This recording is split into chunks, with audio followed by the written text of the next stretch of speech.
Hello and welcome to Riffle, Shuffle, and Roll. My name is Mark, and today I'm going to teach you how to play version 1.2 of Clear the Dungeon. Now, for those of you who have been following along with the channel, you'll know that Clear the Dungeon is a solitaire game that I created back in 2019. It was inspired by Grid Cannon and Joker Jailbreak. And in fact, Clear the Dungeon later inspired another solitaire game called Royal Execution. I will link to all those down below in the description. In version 1.2, I have included a new dungeon layout that allowed for a few surprises while you play the game. The Jokers have been integrated into the dungeon layout, so you only get them once they have been revealed. And the Kings have all been given special abilities that you get once you defeat them. There are a few other things that have been added to the game, so let's just dive in and learn how to play. To play this game, you'll need a 54 card deck that includes 2 Jokers. You're going to go ahead and separate all the number cards into what's called the Power deck and all of the face cards into the Monster deck. The Monster deck will then be combined with the Jokers to form the dungeon layout. Each monster in the dungeon has its own health value. Jacks have a value of 11, Queens 12, and Kings 13. To progress through the dungeon, you will need to kill the monsters that get in your way. To do that, you will hit them with an attack that is equal to or greater than their health value. So here we've hit this Jack with 11 points in an attack. To finish off the monster, you must hit it with a trigger, a third card.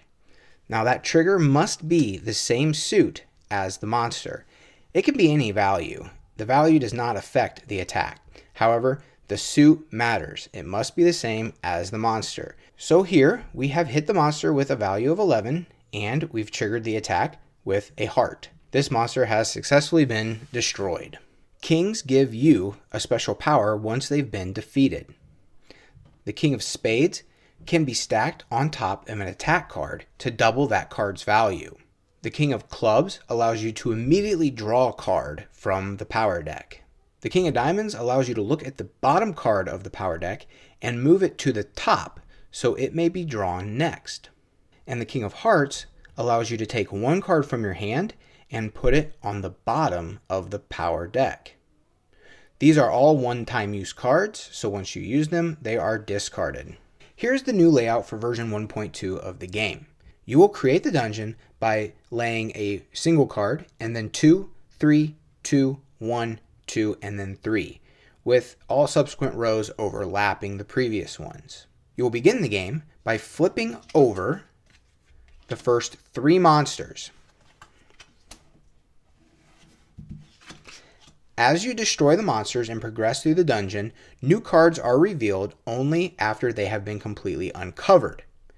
There are 2 Jokers in the dungeon, and the Jokers act the same as they did before. They are wild cards that can be any suit and any value.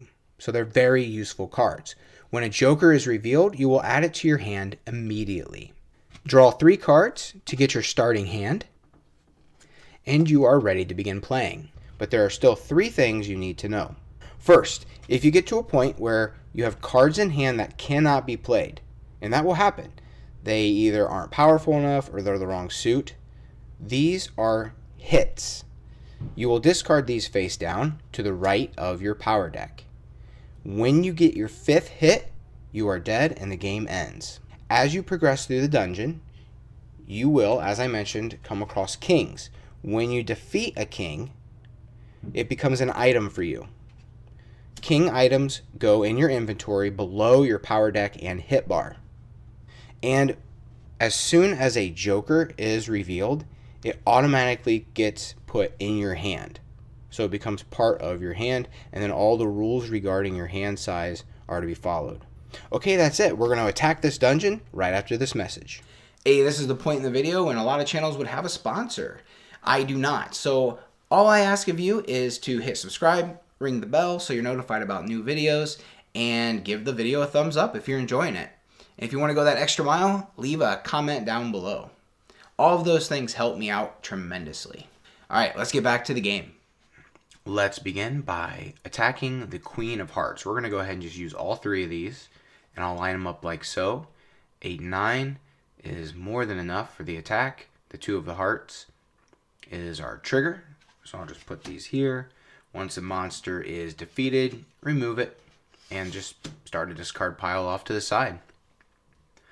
My hand is empty, so I'm going to draw up to 3 cards.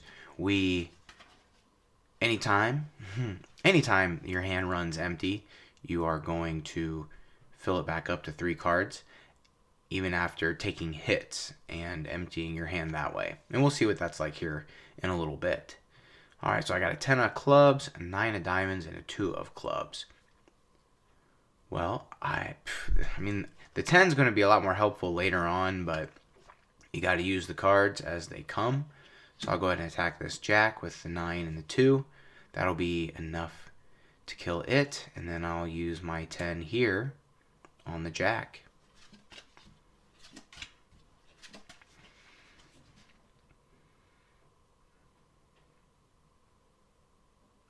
Man, another 10 is going to be out of play to use as a trigger here.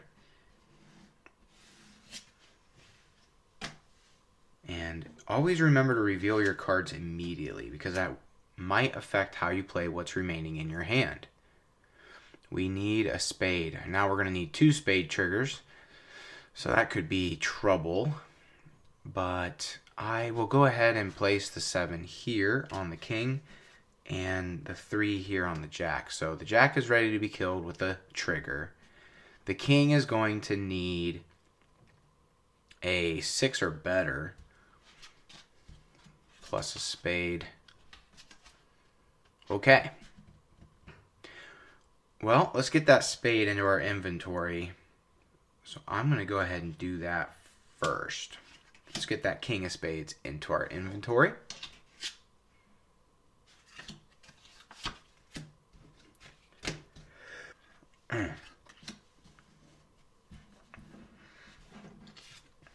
And we are going to go ahead and take our first hit. We are at a bit of a bottleneck here with this jack of spades. So we have our first inventory item, the king of spades. It gives us the ability to double one of our attack cards. Let's go ahead and refill our hand. We got a spade. We can kill that jack.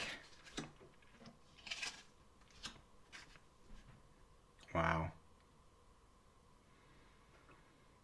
So even if we double the ace, that's still only 2. So we would only be at 10 here. So I'm going to have to take another hit. I am going to keep the 8 on the queen.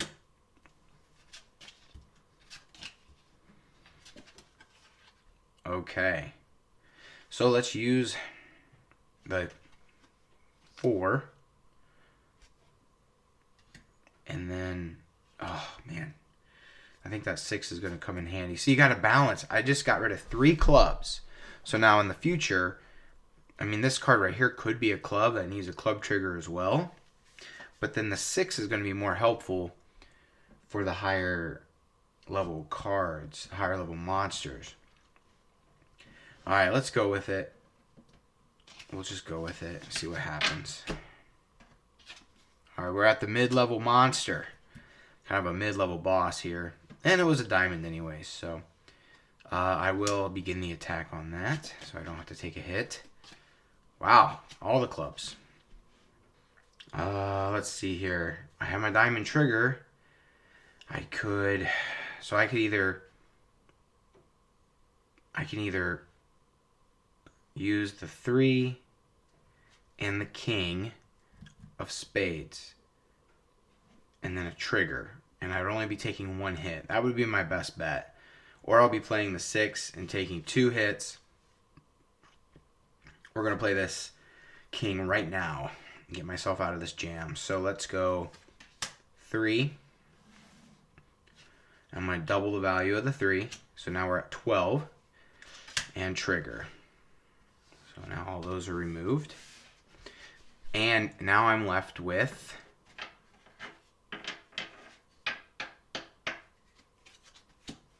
one card in hand that I might be able to use. Excellent. Okay. Things are looking up here. And another king is revealed. Ooh, 2 kings are revealed. Awesome. Okay. Well, I have to play what's in my hand before I can draw. So, I can... Oh, boy. I'm going to have to take a hit. I'm going to have to take a hit because the Joker only goes up to 10 in value.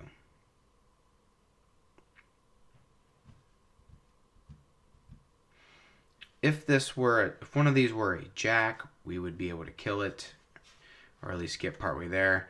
And I'm not going to sit around and wait for, well, the ace is completely useless on the king. And this king is going to allow me to unlock 2 more monsters. So I will go ahead and play it that way. Okay. Oh, boy.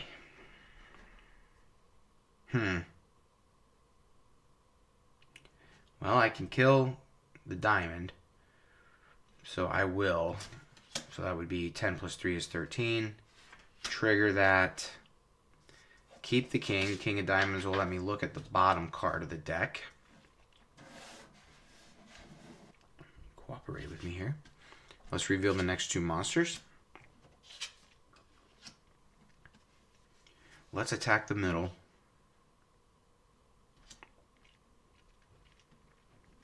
This king of clubs is going to be more valuable to me at this point in the game than the king of hearts.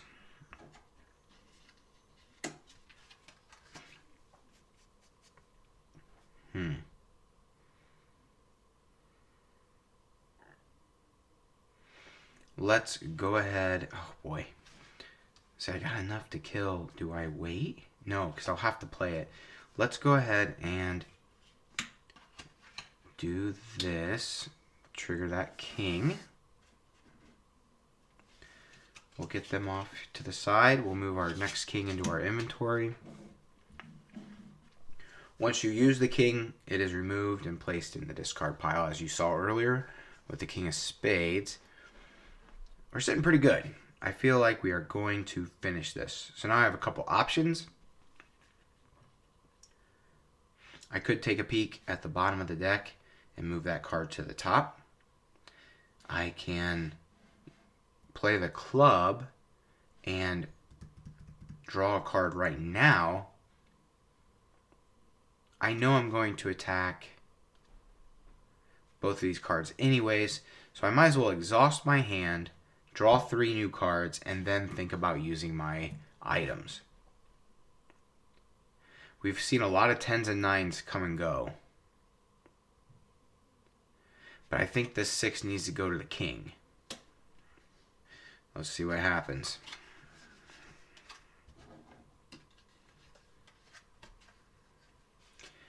Alright. This is not good. Well, I can take 2 more hits before the game ends. No, I can take 1 more hit. After that, the next hit will kill me. I feel like I'm going to have to use... Let's use this king of diamonds. Peek at the bottom of the deck. And, well, that is not going to help me in this particular situation. I do not need a heart right now. And let's see if I can bolster my hand a little bit. I'm going to draw 1. Give me something. Oh, ouch. Oh, no. I just made my life terrible. Okay. Well, I was dead either way. So I can play the 5, but there's nothing more I can do. I take 3 hits, and I'm out. That ends the game. Well, that is it for the game. This is version 1.2, and I really like how the game has evolved. Now, of course, it's starting to leave behind its simpler roots. The dungeon layout adds a whole new element to the game, and I think it's a step in the right direction as far as developing the game into something more than just a classic feeling solitaire. Now, the cool thing is, you can play it however you want. If you enjoy version 1.0, go for it. Play it that way. And if you like the changes that I developed for the game, then play that way as well. I am always going to have the older rule sets within the rules document. So you can play any version of the game you want, and you can see the development of the game right there in the rule document as it progresses. From now on, for the year of 2024 with Riffle, Shuffle, and Roll, you can look forward to new games from me as often as possible. I have already got a good amount of games going on riffleshuffleandroll.com. All the rules are printable, the videos are here on the channel, and I'm going to keep that going. I'm going to try to get at least one new game out a month. So by the end of the year, we will have 12 new games here on the channel. All right, that is it for now. Thank you so much for watching, and until next time, keep on playing.